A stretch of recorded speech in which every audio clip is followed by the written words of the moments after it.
মোৰ নাম হিলা। মোৰ বয়স মাত্ৰ 28 বছৰ। মই এগৰাকী সৰু গাঁৱৰ এগৰাকী সহজ সৰল অথচ সবল হৃদয়ৰ মহিলা। মই এগৰাকী বিধৱা। মোৰ জীৱন পোহপাল দিয়া মোৰ স্বামীৰ 2 বছৰ আগতে দুৰ্ঘটনাত মৃত্যু হৈছিল। এই দিনাৰ পিছত মোৰ জীৱনটো সম্পূৰ্ণৰূপে সলনি হৈ গ'ল। মোৰ শাহু আছে, কিন্তু তেওঁলোকে মোক নিজৰ ঘৰত ৰাখিবলৈ অস্বীকাৰ কৰিলে। তেওঁলোক অতি ধনী আৰু বহুত সম্পত্তিৰ মালিক। তথাপিও তেওঁলোকে মোৰ ওপৰত সন্দেহ আশ্ৰয় লৈছিল। তেওঁলোকে ক'লে যে মোৰ সন্তান নাই আৰু হয় মই পুনৰ বিয়া হ'ব নহয় কাৰোবাৰ লগত পলাই যাম আৰু তেওঁলোকৰ সম্পত্তি দাবী কৰিম। সেয়েহে মোক ঘৰত থাকিবলৈ নিদিলে, বৰঞ্চ মোক অত্যাচাৰ কৰিবলৈ ধৰিলে। শাহুৰ ওচৰত অনবৰতে অপমানিত হৈ আছিলোঁ। মোক খাদ্য দিয়া নহ'ল যদিও বহুত কাম দিয়া হ'ল। কেতিয়াবা মোক মাৰপিট কৰা হৈছিল। এটা সময় আহিল যেতিয়া মই সম্পূৰ্ণ ভাঙি পৰিলোঁ। ঘৰতে মোৰ মা-দেউতাৰ মৃত্যু হৈছিল। মোক মা-দেউতাৰ দৰে ভাল পোৱা মোৰ মাতৃৰ ফালৰ পৰা ডাঙৰ দীঘল ককাই কৰিছিল। কিন্তু এতিয়া মই বিধৱা আছিলোঁ, গতিকে সিহঁতৰ ঘৰলৈ উভতি যোৱাটো ভাল নালাগিল। ককা ঘৰত কেইদিনমান থাকিলোঁ, কিন্তু প্ৰতিবাৰে তেওঁৰ চকুত কৰুণা দেখিলোঁ আৰু মোৰ নিজৰ অস্তিত্বক লৈ লাজ লাগিল। সেয়েহে কাৰো ওপৰত বোজা হোৱাৰ পৰিৱৰ্তে নিজৰ জীৱনটো নিজেই গঢ়ি তোলাৰ সিদ্ধান্ত লৈছিলোঁ। এদিন শহুৰৰ ঘৰত উপস্থিত হ'লোঁ, কিন্তু তাত আকৌ অপমানিত হ'লোঁ। সেই নিশা কান্দি কান্দি মই থিৰাং কৰিলোঁ যে মই দূৰৈ ঠাইলৈ গৈ নতুনকৈ আৰম্ভ কৰিম। মোৰ হাতত অলপ সোণ আছিল, যিটো মই বেংকৰ এজন ওচৰত জমা কৰিলোঁ, আৰু যি টকা আছিল সেই টকাৰে মই দূৰৈ গাঁও এখনলৈ যোৱাৰ সিদ্ধান্ত লৈছিলোঁ। ৰাতিপুৱাই ঘৰৰ পৰা বাছত উঠি সেই নতুন গাঁওখনলৈ গ'লোঁ। ৰাতিপুৱা 11 বজাত তাত উপস্থিত হ'লোঁ। গাঁওখন নিস্তব্ধ, সেউজীয়া আৰু অচিনাকি আছিল।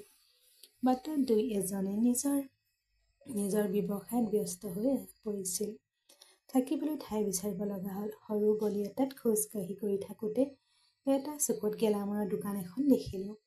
ভিতৰলৈ সোমাই গ'লোঁ। তাতে বহি আছিল এজন যুৱক। ওখ গোলাপী ছালৰ আৰু সহজ সৰল সাজ-পোছাক পিন্ধিছিল যদিও দেখাত বৰ আকৰ্ষণীয় আছিল। অলপ সময় থমকি ৰৈ সি মোৰ ফালে চালে, যেন তেওঁৰ দৃষ্টি খন্তেক সময়ৰ বাবে মোৰ সৌন্দৰ্যৰ ওপৰত নিবদ্ধ হৈ পৰিল। মই ক'লোঁ, এক্সকিউজ মি। অলপ শান্ত হৈ ক'লে, হয় কোৱা, কি লাগে? তেওঁৰ মাতটো আছিল মধুৰ আৰু ভদ্ৰ। মই ক'লোঁ, মই এই গাঁৱত নতুন। মই এটা কোঠা ভাড়াত ল'ব পাৰিমনে? অলপ সময় ভাবি সি ক'লে, মোৰ দোকানৰ ওচৰত 2টা কোঠা আছে, কিন্তু বহুদিনৰ পৰাই খালী হৈ আছে। ভাড়াত দিয়া নাই। এই কথা শুনি মোৰ অলপ আশা সঞ্চয় হ'ল। মই ক'লোঁ, আপুনি মোক দেখুৱাবনে? যদি মই সিহঁতক ভাল পাওঁ তেন্তে মই লগে লগে ঘৰলৈ গুচি যাম। সি অলপ হাঁহি মাৰি ক'লে, হয় ঠিকেই আছে, দেখুৱাওক। তাৰ পাছত তেওঁ দোকানৰ পৰা ওলাই গ'ল আৰু ময়ো তেওঁৰ পিছে পিছে গ'লোঁ। পোহৰৰ ৰশ্মি তেওঁৰ মুখত পৰিল আৰু তেওঁৰ চকুত এটা সত্য জিলিকি উঠিল। আমি ওপৰলৈ উঠিলোঁ। চাবিটো উলিয়াই দুৱাৰখন খুলি দিলে। ভিতৰত ধূলিময় আছিল যদিও কোঠাটো ভাল আছিল। ইয়াত সৰু পাকঘৰ, শোৱা কোঠা আৰু গোটেই গাঁওখন দেখা পোৱা সৰু টেৰেচ এখন আছিল। শীতল বতাহজাকে মোৰ শৰীৰটো চুই গ'ল আৰু মোৰ মাজেৰে শান্তিৰ অনুভূতি বিয়পি পৰিল। মই ক'লোঁ, ৰুমটো ভাল, মোৰ বৰ ভাল লাগিল। তেওঁ ক'লে, ভাড়া 2,000 টকা, কিন্তু 1,500 টকা দিলেই হ'ব। মই অলপ হাঁহিলোঁ, কাৰণ তেওঁ ইমান বুজাবুজি হ'ব বুলি মই ভবা নাছিলোঁ। মই সুধিলোঁ, কিমান এডভান্স লাগে? তেওঁ ক'লে, এডভান্স নাই, সময়মতে ভাড়া দিলেই যথেষ্ট। এই মুহূৰ্তত মোৰ এনে লাগিল যে এই অচিনাকি গাঁওখনত কোনোবা সৌজন্য হৃদয়ৰ মানুহ আছে। মই ক'লোঁ, মই বৰ কৃতজ্ঞ। আপোনাক সঁচাকৈয়ে সঠিক সময়ত পাইছিলোঁ। মই ভাবিছিলোঁ থাকিবলৈ ঠাই বিচাৰি পোৱাটো অসম্ভৱ। বাক্যটো শেষ কৰি থাকোঁতেই ডেকাজনে মোক চাই হাঁহি এটা মাৰি হাতখন আগবঢ়াই দিলে। মোৰ নাম ৰণ। মাতত আত্মবিশ্বাস, কিন্তু চকুত সৰলতা। লাহে লাহে মোৰ সূক্ষ্ম হাতখন আগবঢ়াই দিলোঁ। মোৰ নাম হিলা। সেই মুহূৰ্ততে মোৰ হাতখন ধৰি খন্তেক সময়ৰ বাবে তাতেই ধৰি ৰাখিলে। তেওঁৰ হাতৰ স্পৰ্শ অস্মৰ হৈ পৰিছিল যদিও মোৰ হৃদয়খন লাজত উৰিবলৈ ধৰিলে। লাহে লাহে হাতখন পিছলৈ টানিলোঁ। মই লাজতে হাঁহি এটা মাৰি ক'লোঁ, কাইলৈ আহিম থাকিবলৈ। সি মাত দিলে, ঠিক আছে, আৰু মোক চাই উত্তৰত হাঁহিলে। এই হাঁহিটোত কিবা এটা বেলেগ আছিল, যেন সি মোৰ জীৱনলৈ অলপ পোহৰ আনিছে। তাৰ পিছত বিদায় লৈ বাছ ষ্টেণ্ডৰ ফালে আগবাঢ়িলোঁ, কিয়নো মোৰ সকলো বস্তু 2টা ডাঙৰ বেগত বন্ধু এজনৰ লগত থৈ গৈছিলোঁ। তাৰ পৰা মই পোনে পোনে তেওঁৰ ঘৰলৈ গ'লোঁ। মোক দেখি তেওঁ, আপুনি একেবাৰে ক্লান্ত যেন লাগে, বহা আৰু অলপ জিৰণি লওক। মই হাঁহি এটা মাৰি ক'লোঁ, আজি অৱশেষত থাকিবলৈ ঠাই পালোঁ। সেই ৰাতি মই তাইৰ ঘৰত থাকিলোঁ। ইমান দিনৰ মূৰত অলপ শান্তি লাগিল, কিন্তু তথাপিও ভৱিষ্যতে কি হ'ব সেই লৈ সামান্য চিন্তা এটা আছিল। পিছদিনা ৰাতিপুৱা প্ৰায় 8 বজাত মই দোকানলৈ উভতি আহিলোঁ। সোমোৱাৰ লগে লগে ৰণ থিয় হৈ আছিল। তাৰ মুখত সামান্য হাঁহি এটা ওলাই আহিল, যেন সি মোৰ বাবে অপেক্ষা কৰি আছিল। মোৰ চকু দুটা তাৰ ফালে লৰচৰ কৰিলে আৰু অনুভৱ কৰিলোঁ যে সি সঁচাকৈয়ে মোৰ বাবে অপেক্ষা কৰি আছে। মই হাত জোকাৰি এটা শুভেচ্ছা জনালোঁ। তেওঁ উত্তৰ হাঁহি এটা মাৰি মোৰ হাতত ছবি এটা আগবঢ়াই দিলে। তেওঁৰ আঙুলিবোৰে মোৰ হাতখন লাহেকৈ স্পৰ্শ কৰিলে। অলপ সময়ৰ বাবে আমাৰ চকু দুটা লগ হ'ল। লগে লগে মই আঁতৰি চিৰিৰে ওপৰলৈ উঠিলোঁ। দুৱাৰখন খুলি মই আচৰিত হৈ পৰিলোঁ। কোঠাটো একেবাৰে পৰিষ্কাৰ আৰু উজ্জ্বল যেন লাগিছিল। কালি ধূলিৰে ঢাকি থোৱা কোঠাটোৰ আজি জিলিকি উঠিল। পিছলৈ ঘূৰি গৈ দেখিলোঁ ৰণ দুৱাৰমুখত থিয় হৈ আছে। সি সুধিলে, এতিয়া কোঠাটো কেনেকুৱা? মই আনন্দেৰে উত্তৰ দিলোঁ, বহুত ধুনীয়া দেখা গৈছে, চাফা কৰিলে। সি লাহেকৈ হাঁহি মাৰি ক'লে, হয়, মই ভাবিছিলোঁ তুমি ওচৰলৈ আহিছা, গতিকে অলপ চাফা কৰিলোঁ। আমি টকা সংগ্ৰহ কৰিব লাগিব, গতিকে ভাড়া দিয়াত লেতেৰা কোঠা এটা দিয়াটো উপযুক্ত নহয়। মই হাঁহি এটা মাৰি তাৰ বুজাবুজিত প্ৰশংসা কৰিলোঁ। আনকি মোৰ বেগটো অলপ গধুৰ হোৱাৰ বাবে তলৰ দোকানখনৰ পৰাও ওপৰলৈ আনিলে। মই তেওঁক ধন্যবাদ দিলোঁ, কিন্তু তেওঁ ক'লে, কৃতজ্ঞ নহ'বা, তুমি এতিয়া আমাৰ ভাড়া দিয়া। আমি ইজনে সিজনক সহায় কৰা উচিত। তেওঁৰ কথা দিছোঁ। নিজৰ ভবা অনুভৱ এটা হৈছিল, যিটো মই বহুদিনৰ পৰা অনুভৱ কৰিছিলোঁ। মোৰ হাতত ৰন্ধা বঢ়া সামগ্ৰী অতি কম আছিল, গতিকে মই সুধিলোঁ, ওচৰতে পাকঘৰ সামগ্ৰীৰ দোকান আছে নেকি? মোক কেইটামান বস্তু লাগে। তেওঁ ক'লে, হয়। তেওঁ ক'লে, তুমি ইয়াত নতুন, গতিকে হেৰাই যাব পাৰা। মোৰ অলপ দ্বিধাবোধ হ'ল যদি তেওঁৰ আচাৰ ব্যৱহাৰ ইমানেই ভদ্ৰ আছিল যে মই মান্তি হ'লোঁ। গাড়ীখন আনি সি ক'লে, আহা বহা। পিছফালে বহিলোঁ। গাড়ীখন চলিবলৈ ধৰিলে। বতাহে মোৰ চুলিখিনি উৰুৱাই লৈ গ'ল। আইনাখনৰ ৰণে বাৰে বাৰে মোৰ ফালে চাই থকা দেখিছিলোঁ। সেই মুহূৰ্ততে মই বুজিলোঁ যে কিবা এটা অন্যান্য সম্পৰ্ক গঢ় লৈ উঠিছে, যিটো মই কেতিয়াও ভবা নাছিলোঁ। আমি দোকান পালোহি। তাতে প্ৰয়োজনীয় বাচন বৰ্তন কিনি বেগত ভৰাই ধৰি গাড়ীত উঠিলোঁ। মোৰ লগত তেওঁ লঘু কথা বতৰা কৰি থাকিল। আমি উভতি আহোঁতে বেগটো ওপৰলৈ লৈ গৈ ক'লে, কিবা লাগে যদি মোক জনাব। মই উত্তৰ দিলোঁ, আপুনি সঁচাকৈয়ে মোক বহুত সহায় কৰিলে। কিন্তু তেওঁ উত্তৰ দিলে, সহায় নহয়, এইটোৱে আমাৰ পৰিচয়। তেওঁ কথাই মোৰ মুখত চটফটা হাঁহি এটা আনিলে। পিছত ৰুমত ৰাতি আহাৰ ৰান্ধি জিৰণি লৈ সন্ধিয়া ওলাই আহিলোঁ। টেৰেছত থিয় হৈ মই অস্ত যোৱা সূৰ্যটো চাই থাকিলোঁ। আকাশখন কমলা ৰঙৰ এটা জীপাল হৈ পৰিছিল আৰু বতাহজাকে গছৰ ডালবোৰ মাজেৰে লাহে লাহে বৈ আহিছিল। এই নিশ্চিত পৰিৱেশত মই জীৱনৰ প্ৰথমবাৰৰ বাবে অলপ শান্তি, অলপ সুখ অনুভৱ কৰিলোঁ। মোৰ কোনো দোষ নহ'লেও মোৰ বিৰুদ্ধে উত্থাপিত অভিযোগবোৰত কেতিয়া মোৰ মনত ৰৈ গ'ল। কিন্তু এতিয়া মই সেই সকলোবোৰৰ পৰা মুক্ত হৈ পৰিলোঁ। মোৰ জীৱনৰ সেই ক'লা ছাঁটো লাহে লাহে পিছুৱাই আহিছিল আৰু মই মোৰ জীৱনটো আকৌ এবাৰ পুনৰ গঢ়ি তুলিব লগা হৈছিল। মোৰ হাতত মাত্ৰ অলপ টকা বাকী আছিল, গতিকে লগে লগে কাম বিচাৰিব লাগিছিল। কিন্তু এই নতুন গাঁৱত মই কাকো চিনি নাপালোঁ। কলৈ যাব লাগে তাৰ কোনো ধাৰণা নাই। আজি ৰাতিপুৱা মই ভাবিলোঁ, ইয়াৰ পিছত কি কৰিম? কলৈ যাম? কাক সুধিম? মনত প্ৰশ্নবোৰ ঘূৰি ফুৰিছিল। তাৰ পিছত মোৰ হাতত এতিয়াও টকা অলপ। টকাৰে গেলামালৰ বস্তু কিছুমান কিনিবলৈ মন মেলিলোঁ। তাৰ পিছত কাম বিচাৰি যাম। গতিকে মই তললৈ নামি আহিলোঁ ৰণৰ দোকানলৈ। সি সদায়ৰ দৰে দোকানত বহি আছিল, কিন্তু মোক দেখাৰ লগে লগে তেওঁৰ মুখত এটা ক্ষীণ হাঁহি বিয়পি পৰিল। মই তেওঁক সুধিলোঁ, প্লিজ মোক চেনি, চাহপাত, চাউল আৰু কিছুমান মছলা দিয়ক। সি শান্তভাৱে প্ৰতিটো বস্তু উলিয়াই আনিলে, এটা এটাকৈ। অলপ পিছত সকলো বিল দি ক'লে যে 500 টকা। পাৰ্চৰ পৰা 500 টকা দিলোঁ। বস্তুবোৰ তুলি লৈ থাকোঁতে মোৰ মনলৈ আহিল, ৰণৰ কিমান ধুনীয়া আৰু মান্য যেন লাগে, গতিকে কামৰ কথা সুধিব লাগে। গতিকে মই মৃদুৰভাৱে ক'লোঁ, ৰণ, এই গাঁৱত কিবা কাম বিচাৰি পাবনে? মোক কাম এটা লাগে। তেওঁ অলপ চিন্তাশীল হৈ পৰিল। মোৰ ফালে চাই তেওঁ সুধিলে, আপুনি কেনেকুৱা কাম বিচাৰে? মই উত্তৰ দিলোঁ, যিকোনো কামেই হ'ব, মই কাম কৰিবলৈ ইচ্ছুক। তাৰ পাছত অলপ সময় থমকি ৰ'ল আৰু সুধিলে, তোমাৰ পঢ়া শুনা কিমান? মই উত্তৰ দিলোঁ, মই স্নাতক। এই কথা শুনি তাৰ চকু দুটা অলপ ডাঙৰ হৈ গ'ল, যেন সি আশা কৰা নাছিল। লাহেকৈ হাঁহি হাঁহি ক'লে, বাহ, তেন্তে তোমাৰ পঢ়া শুনা বৰ ভাল। কিন্তু সঁচা কথা ক'বলৈ গ'লে আমাৰ গাঁৱত ইমান উচ্চ শিক্ষা থকা মানুহৰ বাবে বেছি একো নাই। ইয়াত ডাঙৰ ডাঙৰ কোম্পানী নাই, বেংক নাই, অফিচো একেবাৰে নাই। খন্তেক চিন্তা কৰি সি আৰু ক'লে, কিন্তু মোৰ খুৰাৰ কাপোৰ দোকান আছে। সিহঁতক সদায় মহিলা কৰ্মচাৰীৰ প্ৰয়োজন। হয়তো তাত কাম বিচাৰি পাব পাৰিবা। এই কথা শুনি মোৰ হৃদয়খন আনন্দত ফুলি উঠিল। মই ক'লো, যাবানে? ময়ো একে কামেই ল'ম। লগে লগে ক'লে, আহা, মই তোমাক লৈ যাম। আমি দুয়ো দুচকীয়া বাহনখনেৰে খুৰাৰ দোকানলৈ ৰাওনা হ'লো।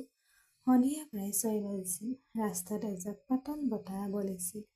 গাড়ীৰ পৰা গাঁৱৰ দৃশ্যটো শান্ত হৈ পৰিছিল। অলপ পিছত আমি দোকানখন পালোগৈ। দোকানখন ডাঙৰ আৰু ভালদৰে পোহৰাই ৰখা হৈছিল। ভিতৰত বিভিন্ন ৰঙৰ শাৰী, ড্ৰেছ, মেটেৰিয়েল আৰু কাপোৰৰ ষ্টকবোৰ থোপ খাই আছিল।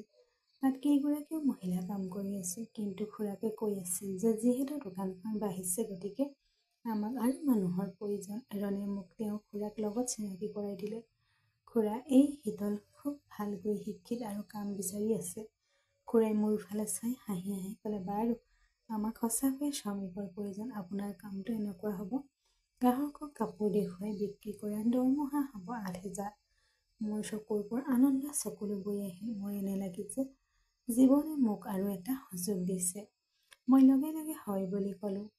আমি উভতি আহোঁতে ৰণে হাঁহি এটা মাৰি ক'লে, এতিয়া আপুনি নিশ্চিত হ'ব পাৰিব, মই থাকিবলৈ ঠাই বিচাৰি পাইছে আৰু এতিয়া কাম পাইছে। সকলো ঠিকেই হ'ব। মই তেওঁৰ ফালে চাই ক'লো, সঁচাকৈ ৰণ, তোমাৰ বাবে এইটো সম্ভৱ। তোমাৰ সহায় মই কেতিয়াও পাহৰিব নোৱাৰো। সি মাত্ৰ হাঁহি এটা মাৰি ক'লে, ধন্যবাদ। নক'বা, মাত্ৰ হাঁহি থাকিব। সেই মুহূৰ্তত ৰণৰ প্ৰতি মোৰ শ্ৰদ্ধা আৰু কৃতজ্ঞতা জাগি উঠিল। পিছদিনা কাপোৰ দোকানত কাম আৰম্ভ কৰিলোঁ। সোনকালে সাৰ পাই ৰন্ধা বঢ়া কৰি পেক কৰিম। তাৰ পিছত কামলৈ যাম। দিনবোৰ পাৰ হৈ যোৱাৰ লগে লগে মই মোৰ চাকৰিটো উপভোগ কৰিবলৈ ধৰিলোঁ। গ্ৰাহকৰ লগত কথা পতা, কাপোৰ দেখুওৱা, বিল দিয়া আদি সকলো মোৰ দৈনন্দিন কামৰ অংশ হৈ পৰিল। আৰু ঘৰলৈ যোৱাৰ পথত প্ৰতিদিনে ৰণৰ দোকানৰ কাষেৰে পাৰ হৈ যোৱাটো অভ্যাস হৈ পৰিল। আমি সামান্য হাঁহি এটা বিনিময় কৰিম। এমাহৰ পিছত প্ৰথম দৰমহা পালোঁ, 8,000 টকা। সেইদিনা সন্ধিয়া পোনে পোনে ৰণৰ দোকানলৈ গ'লো। এয়া আপোনাৰ ভাড়া লওক, মই ক'লো, আৰু তেওঁক 1,500 দিলোঁ। তেওঁ ক'লে, ইমান সোনকালে কিয়? আজৰি সময়ত মোক দিয়ক। মই ক'লো, নাই, মই ভাবোঁ তোমাৰ বাবে। তুমি মোক থাকিবলৈ ঠাই দিলা, মোৰ পৰা কম ভাড়া লৈছা, আনকি মোক কামো দিলে। তুমি এই সকলোবোৰ কৰিলা। মই সঁচাকৈয়ে কৃতজ্ঞ। ৰনে অলপ হাঁহি এটা মাৰি মোৰ ফালে চালে। সি মাত্ৰ মোক চাই হাঁহিলে, কিন্তু সেই হাঁহিটোত কিবা এটা বেলেগ আছিল। এটা নিস্তব্ধ পৰিস্থিতি, এক অকথিত আবেগ। চকুৰ সংস্পৰ্শ কৰিবলৈ চেষ্টা কৰি সি মোৰ ফালে চাই থাকিল। কিন্তু মই ইচ্ছাকৃতভাৱে তেওঁৰ চকুৰ পৰা আঁতৰি আহিলোঁ। মই অনুভৱ কৰিব পাৰিলোঁ যে তেওঁ মোক কিবা এটা ক'ব বিচাৰিছে, কিন্তু দ্বিধাৰে তেওঁৰ কথা ক'বলৈ বাধা দিলে। অলপ পিছত মই ক'লো, ওপৰলৈ গৈ চাহ খাওঁ। সি পলম নকৰাকৈ মান্তি হ'ল, যেন সি মোৰ নিমন্ত্ৰণৰ বাবে অপেক্ষা কৰি আছিল। আমি দুয়ো ওপৰলৈ উঠি কোঠাটোলৈ গ'লো। মই দুৱাৰখন খুলি তেওঁক বহা বুলি ক'লো। মই চাহ বনাওঁতে মোৰ হাতত বেছি লাগেজ নাছিল, গতিকে সৰু মেট এখন মেলি দিলোঁ আৰু তেওঁক ইয়াত বহিবলৈ ক'লো। একো নোকোৱাকৈ সি ভদ্ৰভাৱে বহিল। পানী এগিলাচ দি তাৰ পিছত পাকঘৰলৈ গ'লো। চৌকাত পাত্ৰ এটা থৈ পানী, চেনি, চাহপাত আৰু অলপ গাখীৰ দিলোঁ। বতাহত ভাপ বাঢ়ি আহিল আৰু সুগন্ধিৰে কোঠাটো উষ্ণতাৰে ভৰি পৰিল। ঠিক সেই মুহূৰ্ততে মোৰ ওপৰত অনবৰতে ৰণৰ মনোযোগ অনুভৱ হৈছিল। চাহত চামুচখন লৰাই দিলোঁ। সি একো নক'লে আৰু মোক চাই থাকিল। সেই দৃষ্টিত কোনো অসুস্থ অনুভৱ বা লুকাই থকা আবেগ নাছিল, মাত্ৰ সৰল মানৱতা আৰু চিন্তা। মই তেওঁৰ দৃষ্টিৰ পৰা নিজকে ৰক্ষা কৰিলোঁ। হৃদয়ত এটা অদ্ভুত ধপধপনি অনুভৱ কৰিলোঁ। অলপ পিছতে চাহ সাজু হ'ল। দুকাপ ঢালি ৰণৰ ওচৰলৈ গ'লো। মই তাক একাপ দিলোঁ। মোৰ কাপটো লৈ অলপ দূৰৈত বহিলোঁ। কিছু মুহূৰ্তৰ বাবে আমি দুয়ো নিমাত হৈ পৰিলোঁ। কেৱল পাতল বৰষুণৰ টোপাল আৰু ভাপত তিতি থকা চাহৰ সুগন্ধিয়ে শান্তিৰ ধাৰ দিছিল। তাৰ পিছত অৱশেষত ৰনে নীৰৱতা ভাঙি পেলালে। সি মৃদুৰভাৱে ক'লে, শিলা, মই তোমাক অলপ দিনৰ বাবে চাই আছোঁ। এতিয়া প্ৰায় এমাহ হ'ল। তুমি প্ৰতিদিনে কামলৈ যায়, কিন্তু তুমি অকলে থাকা। তোমাৰ লগত কথা পাতিবলৈ বহু দিনৰ পৰাই মন গ'ল, কিন্তু তোমাৰ মন গ'লে তোমাৰ বিষয়ে অলপ জানিব বিচাৰিম বুলি ভাবি মই দ্বিধাত পৰিছিলোঁ। নিশ্চয়, তেওঁৰ কথাবোৰ যেন মোৰ হৃদয়ৰ পৰা ওলাই আহিল। দুই এটা মুহূৰ্তলৈ একো কোৱা নাছিলোঁ। মোৰ চকু দুটা চকুৰে ভৰি পৰিল, কাৰণ তেওঁৰ সহজ প্ৰশ্নটো মোৰ ভিতৰৰ বিষটো আকৌ জাগৃত কৰি তুলিছিল। তাৰপিছত লাহে লাহে কথা ক'বলৈ ধৰিলোঁ। ৰণ, মোৰ স্বামী 2 বছৰ আগতে দেৱসান ঘটিছিল। মোৰ জীৱনটো সম্পূৰ্ণৰূপে ধ্বংস হৈ গ'ল। মোৰ শহুৰ বহুত ধনী, কিন্তু শহুৰে মোক তাত থাকিবলৈ নিদিলে। তেওঁলোকে ভাবিছিল যে মই তেওঁলোকৰ সম্পত্তি দখল কৰিম। সঁচা কথা ক'বলৈ গ'লে মই ইয়াৰ কোনোটোৱেই বিচৰা নাছিলোঁ, কিন্তু মোৰ ওপৰত তেওঁলোকৰ সন্দেহ আছিল। মোৰ মা দেউতা নাই। মোৰ মাতৃৰ ফালৰ পৰা ককায়ে মোক ডাঙৰ দীঘল কৰিছিল। তেওঁ মোক শিক্ষিত কৰিলে, ডাঙৰ দীঘল কৰিলে, আনকি বিয়াও পাতিলে। কিন্তু মোৰ জীৱন আৰম্ভ হোৱাৰ আগতে মোৰ সৌভাগ্য শেষ হৈ গ'ল। মোৰ বাবে ইমানখিনি কাম কৰা মাতৃৰ ফালৰ ককাৰ লগত থাকিবলৈ মন নগ'ল, গতিকে মোৰ গহনা বিক্ৰী কৰি ইয়ালৈ আহিলোঁ। এতিয়া মই ইয়াত কাম কৰি নিজকে পোহপাল দিওঁ। এই কথা কওঁতে মোৰ চকু পানী ওলাই আহিল। ৰণে মনে মনে শুনিলে। তেওঁৰ মুখত মমতা আৰু সন্মান দুয়োটা দেখা গৈছিল। তাৰপিছত সি ম্লান মাতেৰে ক'লে, সঁচাকৈ হিলা, তোমাৰ লগত বহুত বেয়া কিবা এটা হৈছে। ক্ষমা কৰিব। অনুমান কৰিছে যে মই তোমাক তেনেকৈ সুধি আঘাত দিলোঁ। মই তেওঁৰ ফালে চাই ক'লোঁ, নাই, তুমি কিয় তেনেকৈ কৈছা? এয়া মোৰ জীৱন, আৰু এই দুখ কষ্ট অভ্যাস পৰিণত হৈছে। কেইমুহূৰ্তমানৰ বাবে মনতে ৰাজত্ব কৰিলে। যেতিয়া মই সুধিলোঁ, কোৱা, তোমাৰ ঘৰত কোন থাকে? সামান্য হাঁহি এটা মাৰি সি ক'লে, মা আৰু মই মোৰ ঘৰত থাকোঁ। মই এতিয়াও বিয়া হোৱা নাই। মাৰ বহুত আশা আছে, কিন্তু আজিকালি ছোৱালীবোৰ ইমান আশা আছে। সিহঁতে এটা ডাঙৰ ঘৰ, গাড়ী, চৰকাৰী চাকৰি আৰু টকা বিচাৰে। মোৰ এইবোৰ একোৱেই নাই, গতিকে মই বিষয়টো বাদ দিছোঁ। মোৰ বৰ দুখ লাগিল। তেওঁ মুখখন হতাশ যেন লাগে যদি লুকুৱাবলৈ চেষ্টা কৰিছিল। তাই লাহেকৈ হাঁহি এটা মাৰি ক'লে, ৰণ, তুমি ভাল চেহেৰা, তুমি হৃদয়ত ভাল, আৰু আটাইতকৈ ডাঙৰ কথাটো হ'ল তুমি সৎ। টকাই সকলো নহয়, হৃদয়ৰ সমৃদ্ধি তেওঁলোকে বুজি নাপায়। জীৱনৰ প্ৰকৃত সৌন্দৰ্য কেতিয়াও বুজি নাপায়। মোক চাই সি হাঁহিলে, কিন্তু সেই হাঁহিটোৰ বিষয়ৰ আভাস এটা ধৰি আছিল। আৰু বিষয়টো সলনি কৰিলোঁ। চাহ খোৱা শেষ হৈ গ'ল। কাপটো থৈ ক'লে, এতিয়া যাম। দোকানত নিশ্চয় গ্ৰাহক আহিছিল। মই ক'লোঁ, ঠিক আছে, যত্ন লোৱা। উঠি সি মনে মনে গুচি গ'ল। তেওঁ যোৱাৰ পিছত মই অলপ সময় মনে মনে বহিলোঁ। এটা চিন্তা মোৰ মনত ৰৈ গ'ল, এই ৰোণ সঁচাকৈয়ে ইমান মিঠা, সহজ মানৱ। সেইদিনা সন্ধিয়া মই নিজৰ বাবে ৰাতি আহাৰ ৰান্ধি অলপ খাই শুই পৰিলোঁ, কিন্তু সেই 4খন বেৰেৰে মোক ভক্ষণ কৰি আছিল। নিঃসংগতাই মোৰ জীৱনটো আগুৰি ধৰিছিল। সন্ধিয়া হোৱাৰ লগে লগে ঘৰৰ ওপৰত আন্ধাৰ নামি আহিল, আৰু সেই আন্ধাৰ যেন মোৰ হৃদয়লৈ নামি আহিল। আশে পাশে কোনো নাছিল, কথা পাতিবলৈ কোনো নাই, নিজৰ বুলি ক'বলৈ কোনো নাই। আনকি প্ৰেম আৰু শান্তিৰ শব্দও মোৰ কাণত বিন্ধিব ধৰিলে। প্ৰতিনিশা বিচনাত শুই থাকোঁতে মোৰ স্বামীৰ স্মৃতিবোৰ মোৰ মনটো বুজাই পেলাইছিলোঁ। তেওঁৰ লগত কটোৱা ধুনীয়া মুহূৰ্তবোৰ, মোৰ প্ৰতি তেওঁৰ মৰম, মোৰ প্ৰতিটো সৰু সৰু ইচ্ছাৰ প্ৰতি তেওঁৰ চিন্তা, মোৰ সকলো কথা মনত পৰিল। চকুৰে চকুলো ওলাই আহিল। তেওঁ নাছিল যদিও তেওঁৰ স্মৃতিবোৰ মোৰ উশাহত ৰৈ গ'ল। কেতিয়াবা ইমান জোৰেৰে কান্দিছিলোঁ যে প্ৰায় হাঁহি উঠিছিল। কিন্তু ৰাতিপুৱা আহক, মই কামলৈ যাম, হাঁহি এটা মাৰি দিনটো পাৰ কৰিম। বাহিৰৰ পৰা সকলো স্বাভাৱিক যেন লাগিছিল, যদিও ভিতৰৰ পৰা মই লাহে লাহে ছিন্ন ভিন্ন হৈ পৰিছিলোঁ। দিনবোৰ এটাৰ পিছত এটাকৈ পাৰ হৈ গ'ল। কামলৈ যাম, দৰমহা পাম, অলপ টকা জমা কৰিম, কিন্তু হৃদয়খন খালী হৈ থাকিল। টকা থকাৰ পিছতো ইয়াত মানুহৰ স্পৰ্শস্নতাৰ অভাৱ আছিল। মোৰ জীৱনত মোৰ দুখ কথাও কল্পনা কৰিব পৰা কোনো নাছিল। এবাৰ মই অসুস্থ হৈ পৰিলোঁ। মোৰ জ্বৰ হৈছিল। মোৰ চকু দুটা গধুৰ হৈ পৰিছিল। ময়ো থিয় হ'ব পৰা নাছিলোঁ। হঠাৎ দুৱাৰত টোকৰ মাৰিলে। কোনোমতে উঠি দুৱাৰখন খুলি দিলোঁ। ৰণ থিয় হৈ আছিল।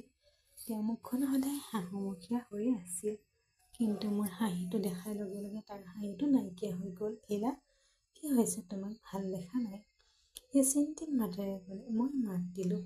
লগে লগে মোৰ ওচৰলৈ আহিল। মোৰ হাতখন সি তাৰ হাতত ধৰিলে। মোৰ হাতখন গৰম হৈ পৰিছিল। মোৰ জ্বৰ হৈছে, কঁপালত থৈ সি ক'লে। তেওঁৰ স্পৰ্শত মোৰ নিজৰ নিজৰ বুলি গভীৰ অনুভৱ হৈছিল। কথা ক'বলৈ যথেষ্ট কষ্ট কৰিলোঁ। মোৰ চকু দুটা বন্ধ হৈ গৈছিল। তেওঁ মোক আলফাৰে সমাধান কৰি বিচনাৰ পৰা ওচৰলৈ লৈ গ'ল। শুই পৰিলোঁ আৰু তাৰ পিছত পাকঘৰত সোমাই গ'ল। কথা ক'বলৈ মোৰ কোনো অৱস্থা নাছিল। অলপ পিছতে নিমখীয়া পানীৰ অভ্যাস বনাই মোৰ কপালত থৈ দিলে। তেওঁ প্ৰতি সন্মানে ভৰি পৰিছিল। তাৰ পিছত ক'লে, খন্তেক ৰ'বা, মই ডাক্তৰক লৈ আহিম। অলপ প্ৰতিবাদ কৰিবলৈ চেষ্টা কৰি নাই, মই ভাবি আছোঁ, কিন্তু মোক আওকাণ কৰি তেওঁ ওলাই গ'ল। অলপ সময়ৰ ভিতৰতে ডাক্তৰ লৈ উভতি আহিল। ডাক্তৰে মোক পৰীক্ষা কৰিলে। তেজৰ নমুনা এটা লৈ বেজী এটা দিলে। কিছু ঔষধ প্ৰেছক্ৰিপশ্যন দি ৰণক দুপৰীয়া ৰিপৰ্টটো সংগ্ৰহ কৰিবলৈ ক'লে। ৰণে ডাক্তৰক তলতে এৰি ওপৰলৈ উভতি আহিল। মই তেতিয়াও বিচনাত পৰি আছিলোঁ। আকৌ তললৈ নামি আহি কেইমিনিটমানৰ পিছত উভতি আহিল। হাতত এটা সৰু বাকচ আছিল। মায়ে মোক দিছিল। তেওঁ ক'লে, বাকচৰ খাদ্য কিছু প্লেটত খাই ক'লে, নহ'লে ঔষধ কেনেকৈ খাব? তেওঁ মোক ওপৰলৈ তুলি বহিবলৈ সমৰ্থন কৰিলে। মোৰ ইমানেই বেমাৰ হৈছিল যে মোৰ মুখৰ সোৱাদ হেৰাই গ'ল। কিন্তু তেওঁৰ জোৰত মই 2-3 টুকুৰা খালোঁ। মই তেওঁৰ ফালে চাই থাকিলোঁ। ইমান যত্নেৰে তেওঁ সকলো কৰি আছিল যে মোৰ চকু দুটা ফুলি উঠিছিল। তেওঁৰ স্পৰ্শ আছিল বিশুদ্ধ আৰু ইথাৰিয়েল। মোক ওপৰলৈ তুলি লওঁতে, শুৱাই দিওঁতে, পানী দি থাকোঁতে প্ৰতিটো কৰ্মৰ মৰ্যাদা আৰু সন্মান অনুভৱ কৰিছিল। মোক ঔষধ পানী দি ক'লে, এতিয়া শুই যোৱা, অলপ জিৰণি লোৱা। দুপৰীয়া আহিলে প্ৰতিবেদন। ডাক্তৰে ক'লে, গুৰুতৰ একো নাই, মাত্ৰ জ্বৰ আৰু ভাগৰ। মোৰ মনটো অলপ ভাল হ'বলৈ আৰম্ভ কৰিছিল যদিও শৰীৰটো দুৰ্বল হৈ পৰিছিল। সন্ধিয়া প্ৰায় 5 বাজিছিল। মই অলপ উঠি বহিলোঁ। তেওঁ ক'লে, দোকান বন্ধ কৰি ঘৰলৈ যাম। অলপ পিছতে খাদ্যখিনি আনি দিম। মই অলপ হাঁহি এটা মাৰি ক'লোঁ, নাই, মই ৰান্ধিম। কিন্তু সি নুশুনাকৈ তললৈ নামি গ'ল। অলপ পিছত ঘূৰি আহিল, কিন্তু এইবাৰ তেওঁ অকলশৰীয়া নাছিল। মাকক লগত লৈ আহিছিল। সাধাৰণ শাৰী এখন পিন্ধিছিল যদিও মাকৰ চকু দুটা মৰমেৰে ভৰি পৰিছিল। মোৰ মূৰত আদৰ কৰি তাই মোৰ ওচৰলৈ আহি ক'লে, চিন্তা নকৰিবা ছোৱালী, আমি তোমাৰ লগত আছোঁ। সেই একো বাক্যই মোক জোকাৰি গ'ল। ইমান দিনৰ মূৰত প্ৰথমবাৰৰ বাবে কোনোবাই মোক মাতৃসুলভ মৰম দেখুৱাইছিল। চকুলো টুকি উঠিলোঁ। তেওঁ মোক খাদ্য দি ক'লে, এইটো খাই ঔষধ খাবা, ভাল হ'ব। কঁপি কঁপি থকা হাতেৰে বাকচটো লৈ গ'ল। মই তেওঁৰ হাতখন চুই চালোঁ। মোৰ ভিতৰত কিবা এটা গলি গ'ল। খোৱাৰ পিছত তেওঁ মোক জিৰণি ল'বলৈ ক'লে। বাহিৰত আন্ধাৰ হৈ পৰিছিল। খিৰিকীৰে বতাহ এজাক আহি আছিল। ৰণে ওলাই গৈ আছিল। সি মোৰ ফালে ঘূৰি চাই হাঁহিলে আৰু মই অনিচ্ছাকৃতভাৱে হাঁহিলোঁ। এই হাঁহিটো ইমানখিনি ধৰি ৰাখিছিল। চিন্তা, ঘনিষ্ঠতা আৰু শান্তিপূৰ্ণ সম্পৰ্ক আৰম্ভণি। এই নিশা মই শান্তিৰে শুইছিলোঁ।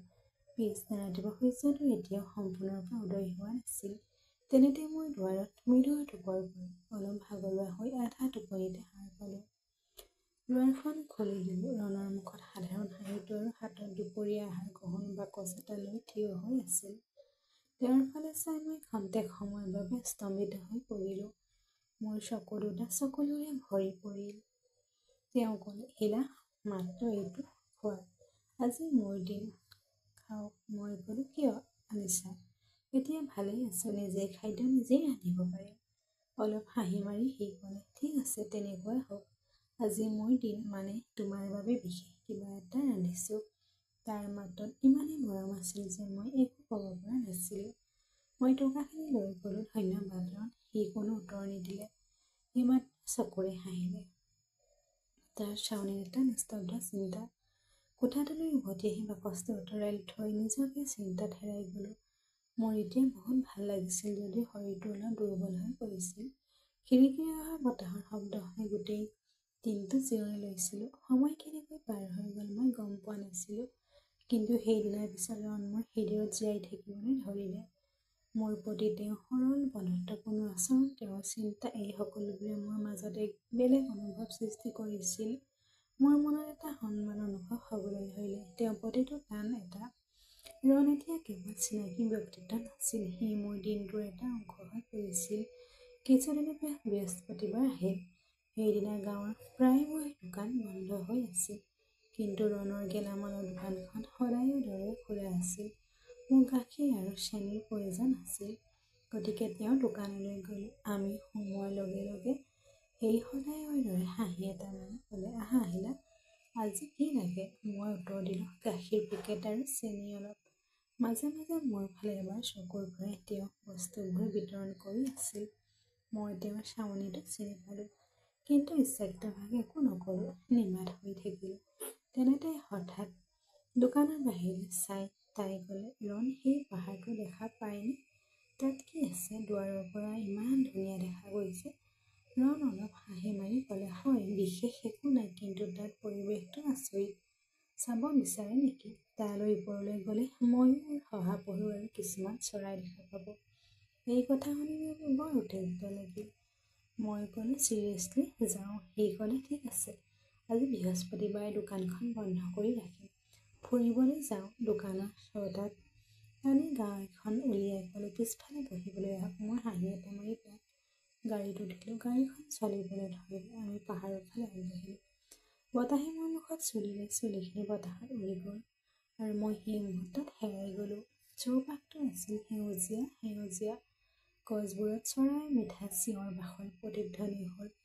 ৰণে আইনাখনে মোৰ ফালে এবাৰ চকুৰ ফুৰালে। মই অনুভৱ কৰিব পাৰিলোঁ, কিন্তু মই মাত্ৰ লঘু হাঁহি এটা মাৰিলোঁ। তাৰ চাৱনি লগ নাপালোঁ।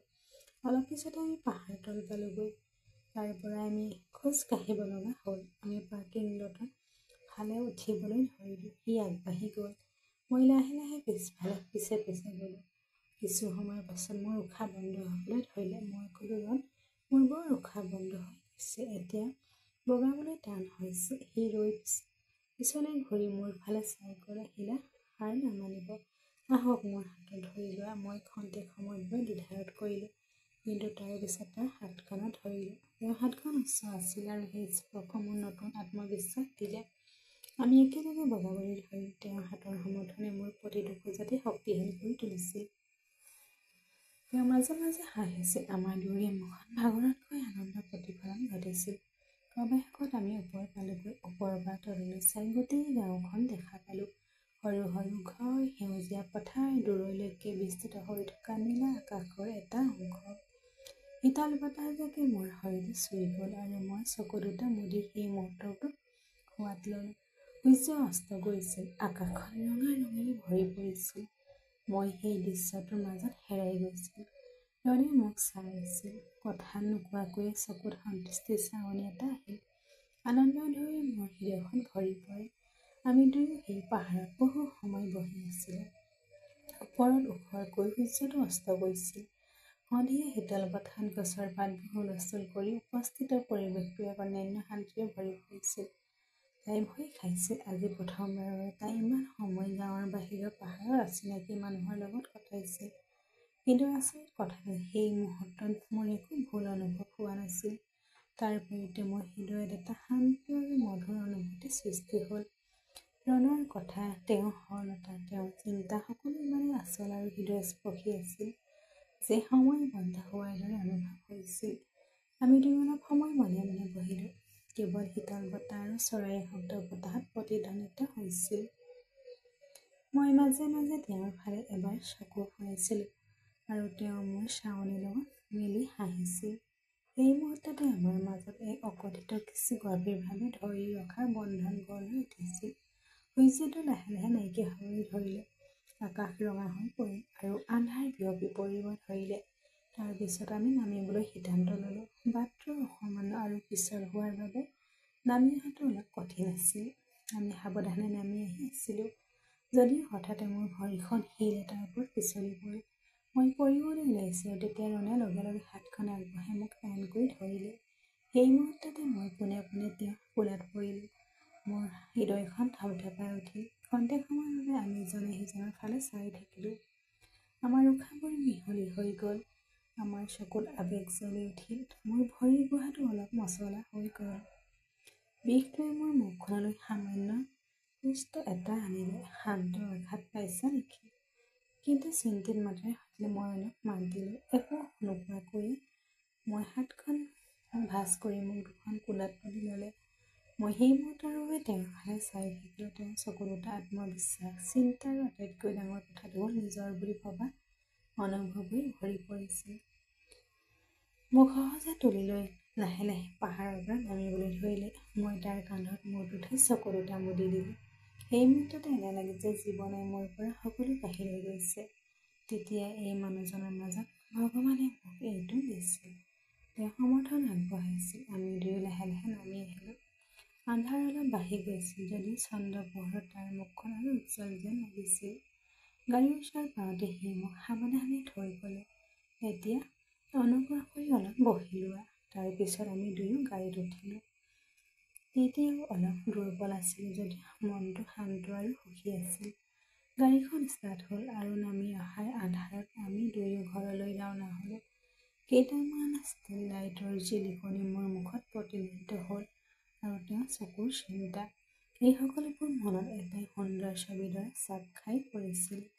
আমি ঘৰ পাওঁতে গাড়ীখন ৰখাই মোক নামিবলৈ সহায় কৰিলে আৰু ওপৰলৈ আহি মোক খোজকাঢ়ি মোৰ কোঠালৈ লৈ গ'ল। সেই অলপ খোজকাঢ়ি গৈ আছিলোঁ, কিন্তু তেওঁ মোৰ লগত আছিল। আমি দুৱাৰৰ ওচৰ পাওঁতে তেওঁ ক'লে, এতিয়া সাৱধান হওক, কিন্তু ভৰি দুখন বেছি টান নকৰিব। অলপ জিৰণি লোৱা, কাইলৈ আহিম। অলপ হাঁহি এটা মাৰিলে যদিও হৃদয়খন ইমানবোৰ আবেগেৰে ভৰি পৰিল। তাক এৰি দিবলৈ মোৰ মন নগ'ল। তেওঁ প্ৰতিটো কথাতে, প্ৰতিটো চাউনিতে মই এটা প্ৰেম অনুভৱ কৰিলোঁ, যিটো মই একেবাৰে নাম ল'ব নোৱাৰোঁ। সি যাবলৈ ঘূৰি গ'ল আৰু মই তাক ৰখাবলৈ সিদ্ধান্ত ল'লোঁ। ৰণ, তাৰ নামটো পাহৰি মই ফুচফুচাই ক'লোঁ। সি থমকি গ'ল, ঘূৰি আহি মোৰ ফালে চালে। মোৰ চকু দুটা পানী ওলাই আহিছিল। একো কোৱাৰ আগতে মোৰ চকু দুটা ফুলি উঠিল। দৌৰি গৈ তাইৰ বুকুত মূৰটো থৈ দিলোঁ। মোৰ চকু পানী তাৰ ছালত পৰিল। সি কেইমুহূৰ্তৰ মানে থিয় হৈ থাকিল। তাৰ পিছত মোৰ মূৰটো লাহেকৈ আদৰ কৰিলে। তাৰ হাতৰ কোমলতা মাৰ দৰে আছিল। মই কান্দিলোঁ। ৰণ, মোক ইমান সমৰ্থন কোনেও দিয়া নাই। তুমি মোক বুজিছা। প্ৰতিটো কষ্টৰ মাজত তুমি মোৰ কাষত থিয় হৈ দিলা। তুমি সঁচাকৈয়ে আচৰিত। মই তোমাৰ প্ৰেমত পৰিছোঁ। মোৰ মাতটো কঁপি উঠিল। মোৰ চকুলৈ চাই ৰণে অলপ শান্ত হৈ ক'লে, শিলা। কিন্তু তেওঁৰ কথা শুনা নাছিলোঁ। মই শুনিলোঁ। মই মোৰ মুখখন তাৰ ওচৰলৈ আনিলোঁ আৰু মোৰ ওঠটো তাই অজানিতে তাৰ ওঠটোত জুই গ'ল। সময় কেইটামান মুহূৰ্ত থিয় হৈ থাকিল। ৰণে মোক আলফুলে সাৱটি ধৰিলে। সেই আলিংগনত কোনো কামনা নাছিল, কোনো কামনা হোৱা নাছিল, কেৱল প্ৰেম। এটা গভীৰ, শান্ত আৰু সঁচা প্ৰেম। সেই মুহূৰ্তটো আমাৰ দুয়োৰে বাবে চিৰন্তন হৈ পৰিল। সেইদিনাৰ পিছত আমাৰ সম্পৰ্ক সলনি হ'ল। আমাক আৰু শব্দৰ প্ৰয়োজন নাছিল। আমাৰ চকুৰে বহু কথা ক'লে। আমাৰ প্ৰেম দিনক দিনে ফুলি উঠিল আৰু আমি ইজনে সিজনৰ অবিহনে জীয়াই থাকিব পৰা নাছিলোঁ। ৰণ এতিয়া কেৱল চিনাকি মানুহ নাছিল, সি মোৰ জীৱনৰ এটা অংশ হৈ পৰিছিল। এদিন আমি সিদ্ধান্ত ল'লোঁ যে গোপনে লগ হৈ যোৱাটো ঠিক নহয়। গতিকে ৰণে ক'লে, শিলা, এতিয়া মাক সকলো কথা কওঁ। মই তোমাক ঘৰলৈ লৈ যাম। মই অলপ অস্থিৰ হৈ পৰিলোঁ যদিও তেওঁৰ চকুত থকা আস্থাই মোক সাহস দিলে। ইতিমধ্যে সি মাকক সকলো কথা কৈছিল। সেইদিনা মই তেওঁৰ গাড়ীত উঠিলোঁ। অলপ ভয়, অলপ মৰম আৰু বহুত আশাৰে গাড়ীখন তেওঁৰ ঘৰৰ ফালে আগবাঢ়িল, য'ত হয়তো মোৰ জীৱনৰ এটা নতুন অধ্যায় আৰম্ভ হ'বলৈ ওলাইছিল। ঘৰ পোৱাৰ পিছত মাকে মোক ওচৰলৈ মাতিলে। মায়ে চকু দুটা মৰম আৰু মৰমেৰে ভৰি পৰিছিল। মোৰ কান্ধত হাত এখন ৰাখি মায়ে মধুৰ মাতেৰে সুধিলে, ছোৱালী, এটা কথা কোৱা, ৰণক ভাল লাগে নেকি? সেই প্ৰশ্নটো মোৰ মুকলিকৈ জোকাৰি গ'ল। মোৰ চকুৰে চকু ওলাই আহিল। মই কেইদিনমান নিমাত হৈ থাকিলোঁ। তাৰ পিছত সামান্য মূৰ দুপিয়াই হয় ক'লোঁ। মোৰ ওঠ দুটা নিস্তব্ধ হৈ থাকিল, কিন্তু মোৰ চকুৰে বহু কথাই ক'লে। হাঁহি এটাই তাইৰ মুখখন পোহৰাই তুলিলে। মায়ে মোক মৰমেৰে সাৱটি ধৰি ক'লে, ছোৱালী, আজিৰ পৰা তুমি মোৰ বোৱাৰী। সেই মুহূৰ্ততে মোৰ মনৰ সকলো বোজা উঠাই গ'ল। মোৰ হৃদয় আনন্দেৰে ভৰি পৰিল। কিছুদিনৰ পিছত আমাৰ বিয়াখন চূড়ান্ত হ'ল। ৰণ আৰু মাকে সকলো প্ৰস্তুতি কৰিলে। গোটেই গাঁওখনক নিমন্ত্ৰণ কৰা হ'ল। বিয়াৰ দিনা ৰাতিপুৱাৰ পৰাই ঘৰখনত ব্যস্ত হৈ পৰিছিল। ঢোল আৰু কাৰ্টনৰ শব্দ ঘৰটো গুঞ্জৰিত হৈ আছিল। ফুলেৰে ঘৰখন শোভা বঢ়াইছিল। লঘু বতাহজাকে সুগন্ধিৰে উৰি গ'ল। দুপৰীয়া এটা ধুনীয়া গাঁৱৰ মন্দিৰ বাহিৰত এটা মণ্ডপ স্থাপন কৰা হ'ল। সকলোতে উত্তেজনা সৃষ্টি হৈছে। ৰঙা আৰু সোণালী শাৰী এখন, ডিঙিত মুকুতাৰ হাৰ, কপালত ধুনীয়া কোমল টিকা, বগা কাপোৰ পিন্ধি মূৰত পাগুৰি ৰণে হাঁহি হাঁহি মঞ্চত মঞ্চলৈ উঠিলে। আমি দুয়ো থিয় হৈ আছিলোঁ। পূজাৰী মন্ত্ৰৰ শব্দই পৰিৱেশটো উত্তাপন বঢ়াই তুলিছে। প্ৰতিটো শব্দৰ লগে লগে মোৰ হৃদয়ৰ স্পন্দন বাঢ়ি আহিল। শুভমংগল সাৱধানৰ শব্দ বাজি উঠিল। আমি মালা বিনিময় কৰিলোঁ। সেই মুহূৰ্তত চাৰিওফালে বজ্ৰপাতৰ দৰে হাত চাপৰি বাজি উঠিল। ফুলৰ বৰষুণ মোৰ মুখত, মোৰ চকুৰ পৰা আনন্দৰ সাঁকোলো বৈ আহিল। আমাৰ বিয়াখন এক সুন্দৰ পৰম্পৰাগত অনুষ্ঠান গভীৰভাৱে পালন কৰা হ'ল। গোটেই গাঁওখনতে বিয়পি পৰিল আনন্দৰ জোৱাৰ। সকলোৰে আশীৰ্বাদ দিলে। ৰণৰ মাকে মোক বাহুৰে সাৱটি ধৰি মোৰ পিছফালে থিয় হৈ ক'লে, এতিয়া মোৰ কৰ্তব্য সম্পূৰ্ণ হ'ল। মাৰ কথাষাৰ মোৰ আকৌ এবাৰ চকুলৈ ওলাই আহিল। সেইদিনাৰ পিছত ৰণ আৰু মই নতুনকৈ জীৱন আৰম্ভ কৰিলোঁ। আমাৰ ঘৰখন এতিয়া সুখেৰে ভৰি পৰিল। ৰাতিপুৱাৰ পৰা ৰাতিলৈকে ৰণ আৰু মই দোকানত, ঘৰৰ দায়িত্ব, জীৱনৰ আনন্দৰ মাজত নিজকে বিলাসী কৰি দিলোঁ। মোৰ শাহুৱে ঘৰৰ কামত সহায় কৰিছিল। প্ৰতিদিনে পুৱা আমাৰ দিনটো আৰম্ভণি হৈছিল ভগৱানৰ ওচৰত প্ৰাৰ্থনাৰে। ৰাতি আমি তিনিওটা একেলগে বহি ৰাতি আহাৰ খাইছিলোঁ। লাহে লাহে দিনবোৰ পাৰ হৈ গ'ল। আমাৰ প্ৰেম গভীৰ হৈ পৰিল। ইজনে সিজনৰ অবিহনে এক মুহূৰ্তৰো জীয়াই থকাটো কঠিন হৈ পৰিছিল। তাৰ পিছত প্ৰায় 3 মাহৰ পিছত আমি এটা আচৰিত খবৰ পালোঁ। মই গৰ্ভৱতী আছিলোঁ। ডাক্তৰে আমাক এই কথা ক'লে। শাহুৰ চকু দুটা আনন্দৰে চকুলোৰে ভৰি পৰিল। ৰনে মোৰ ফালে চাই ক'লে, হিয়া, তুমি মোক আটাইতকৈ বেছি সুখ দিলা। সেই মুহূৰ্তটো আছিল মোৰ জীৱনৰ আটাইতকৈ ধুনীয়া মুহূৰ্ত। এতিয়া ঘৰৰ প্ৰতিটো দিনেই উত্তেজনাৰে ভৰি পৰিছিল। মোৰ শাহুৱে মোৰ বৰ যত্ন লৈছিল। ছোৱালী, বেছি কাম নকৰিবা, জিৰণি লোৱা, মায়ে ক'লে। মায়ে সকলো চম্ভালি লৈছিল। ৰণ মোৰ লগত সদায় আছিল। তেওঁ সকলো কাম কৰিছিল, মোক ডাক্তৰৰ ওচৰলৈ লৈ গৈছিল, মোৰ বাবে ঔষধ আনিছিল, মোৰ প্ৰিয় খাদ্য তেওঁ ৰান্ধি দিছিল। দিন পাৰ হৈ যোৱাৰ লগে লগে মোৰ পেটটো বাঢ়ি আহিছিল। আমাৰ ঘৰখন আনন্দৰে বাঢ়ি আহিছিল। অৱশেষত দিনটো আহিল, জীৱনৰ আটাইতকৈ অবিস্মৰণীয় দিনটো। 9 মাহ পাৰ হৈ গ'ল। ৰণৰ চকু দুটা ভয় আৰু উত্তেজনা দুয়োটাৰে ভৰি পৰিছিল। মই হস্পিটেলত আছিলোঁ। কেইঘণ্টাৰ পিছত ডাক্তৰজন ওলাই আহি ক'লে, অভিনন্দন, এগৰাকী ধুনীয়া ছোৱালী জন্ম হ'ল। ৰনে আনন্দত চিঞৰি উঠিল, মোৰ শিলা মা হৈছে। দুচকুত চকুলো টুকি যদিও আনন্দ। হস্পিটেলৰ মোৰ কাষত বহি মোৰ কপালত মৃদুৰ চুমা এটা দিলে। আমাৰ সৰু পৰীজনী মোৰ কোলাত শুই থাকিল। সেই দিনটোৰ আনন্দৰ শব্দৰে বৰ্ণনা কৰিব নোৱাৰি। পিছদিনা গোটেই গাঁওখনতে মিঠাই ভাগ কৰি দিয়া হ'ল। সকলোৱে হাঁহি ধেমালি আৰু শুভকামনা। শাহুৱে ভগৱানৰ চৰণত মূৰ নমাই ক'লে, হে ভগৱান, এতিয়া মোৰ জীৱনটো সফল হ'ল। আজি বহু বছৰ পাছত পিছলৈ ঘূৰি চালে সুখী, সুন্দৰ, মৰমীয়াল বিবাহ আৰু মাতৃত্বৰ সকলো দিন যেন এক সুন্দৰ যাত্ৰা। এতিয়া ৰণ আৰু আমাৰ ছোৱালীজনী একেলগে থাকে। আমাৰ পৃথিৱীখন সৰু যদিও সন্তুষ্টিৰে ভৰা। আমাৰ ছোৱালীজনী হাঁহিয়ে ৰাতিপুৱা ঘৰখন উজ্জ্বল কৰি তোলে। ৰাতিৰ মিঠা কথাবোৰে সকলো ভাগৰ দূৰ কৰে।